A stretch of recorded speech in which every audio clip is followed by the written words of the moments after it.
Hi guys, this is lesson 5.4, solving compound inequalities. So let's talk about the word and for just a minute.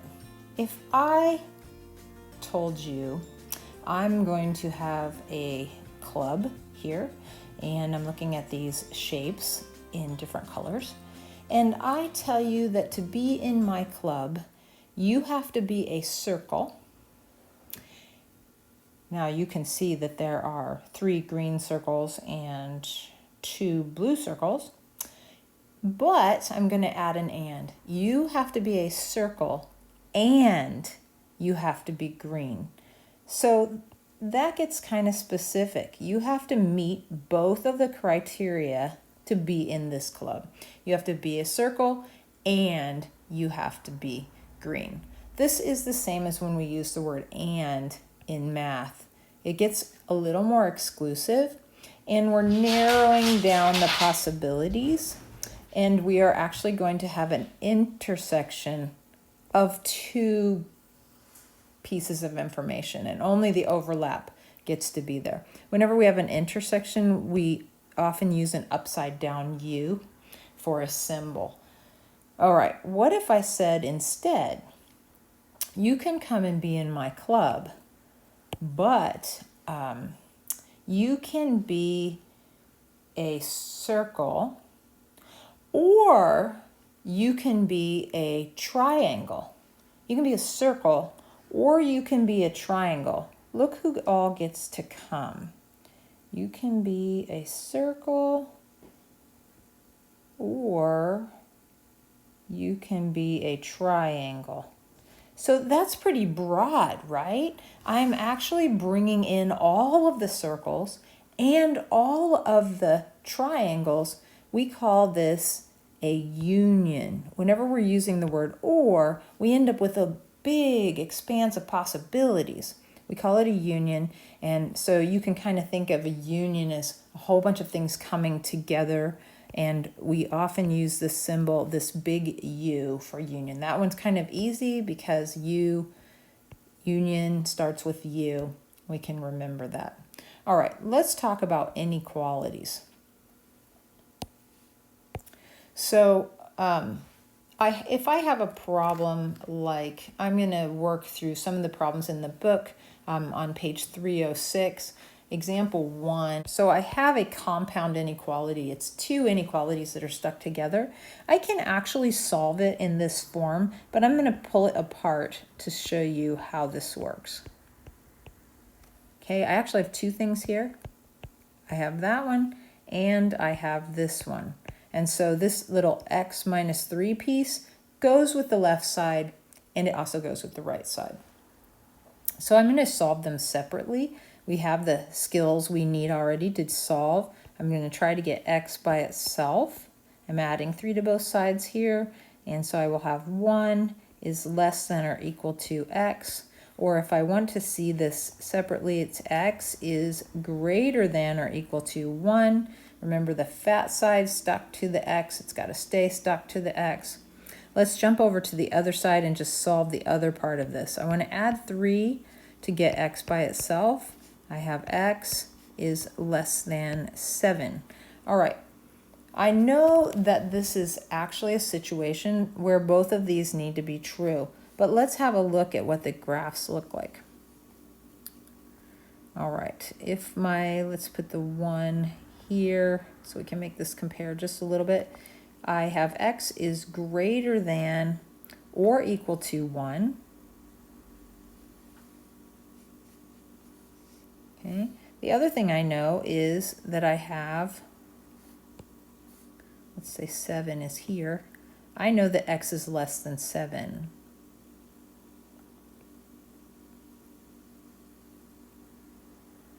All right. If I could put these together completely, I really would kind of have everything in the world and all real numbers would be true.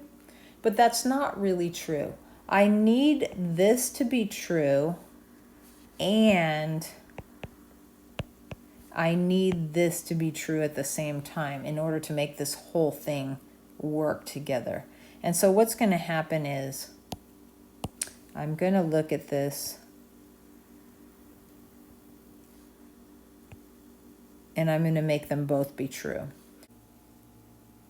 Our x is going to be between 1 and 7.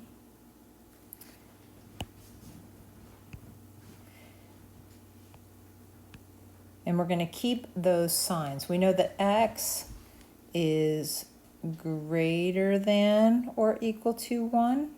And we know that x is also less than 7. So make sure that the answer makes sense, and make sure that you keep the direction. So if x is greater than here, stuck to the fat side. If x is less than here, stuck to the pointy side, make sure that it's the same here. All right, so that's actually what our answer will be. We could write that in set builder notation, x such that 1, we could actually say it like this, 1 is less than or equal to x, which is less than 7. Just excuse me, it just means that x is between 1 and 7. It can equal the 1, but it can't equal the 7. So actually, I'm not sure I actually graphed that right. Above, let's go ahead and just put that on here so you can see it. This is what x is, and x is, it can equal the 1, and it cannot equal the 7, but it is all of this in between. Okay, let's talk about an or situation. So unlike the last situation where we had an and situation, where all of this had to be true at one time, here we have an or situation. It's called a union, and we're going to have all of this situation, or we can have all of this situation, and if you meet either of those criteria, you are going to be in the solution set. So let's work at solving this and see how it goes. We're going to subtract 7 from both sides here. We have negative 2m is less than or equal to 13. Divide by negative 2.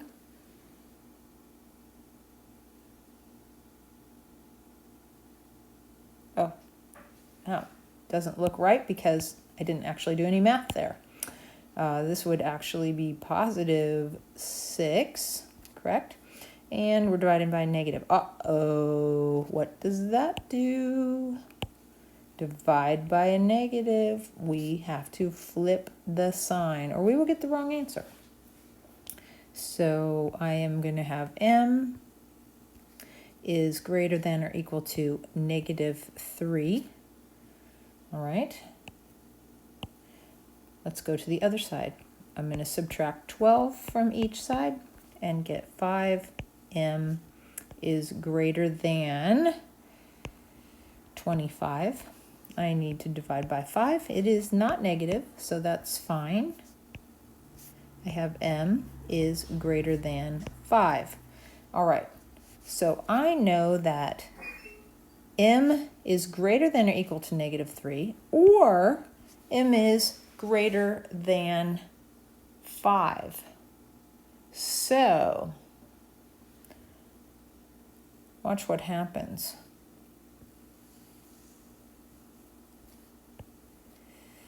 Here's negative 3. And m can be equal to negative 3 in this first situation, or greater than that. And then in the second situation, m can be greater than 5, or not equal to it. And when I overlap those, actually the first situation kind of covered all the bases, so that's okay. Sometimes that happens. Our solution set is actually going to just start at negative 3, and I am going to have the set of m such that m is greater than or equal to -3. When they overlap, the one on the left just swallows up the one on the right, and that happens sometimes.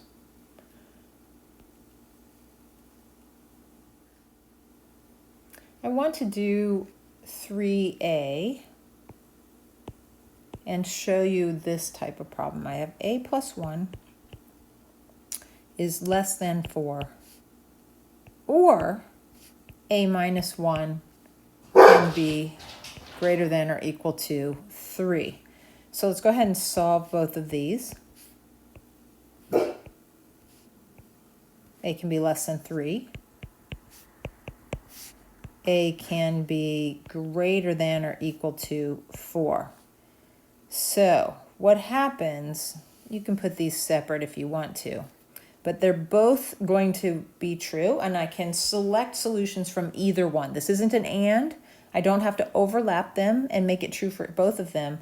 I want basically to be able to choose from either thing. So notice that when a is greater than or equal to 4, I can color this in and it goes this way. And when a is less than 3, I don't color it in and I go this way. And so basically all of the numbers out here are fine, and all of the numbers out here are fine. And there is just this sort of little no space in between 3 and 4 that doesn't work. And so we can choose answers from either side, just not in the middle. All right, if you look over at page 309, sometimes we have to look at something and actually write an inequality. So I have something that looks like this for number 18, a number line, and it goes from -1 up to 4, and this is connected. And the number line doesn't have a variable on it, so we're just going to call it x. I need to write an inequality for this. So I know that x is an area between, so x ends up being between two signs. X is greater than or equal to -1, and x is less than or equal to 4. So see how I put that? A lot of people try to write the -1 and the 4, and they forget to put this x in the middle. But I often have a variable right here, and then the signs on either side of it, and then sort of its boundaries out here. Let me show you another one. Number 20 is a little different looking. I have a 0 here with an open circle and an arrow like that. And I have a number, what is it, 3, and a colored in circle and an arrow that goes like that. So in this situation where they don't overlap and they don't touch, we're going to say or. So x is less than 0, or x is greater than or equal to, because it's colored in, 3. And so this one was an and. It's stuck together because it makes one select little isolated overlapping group. And this one was an or because it wasn't stuck together. It's very broad. We can choose from this whole big solution set or this whole big solution set. They don't even overlap in this case, and that's okay. We called this a union, and we called this an intersection. Think of intersections where roads cross. Like here goes a road, and here goes another road, and the intersection is only the place where they cross each other and overlap.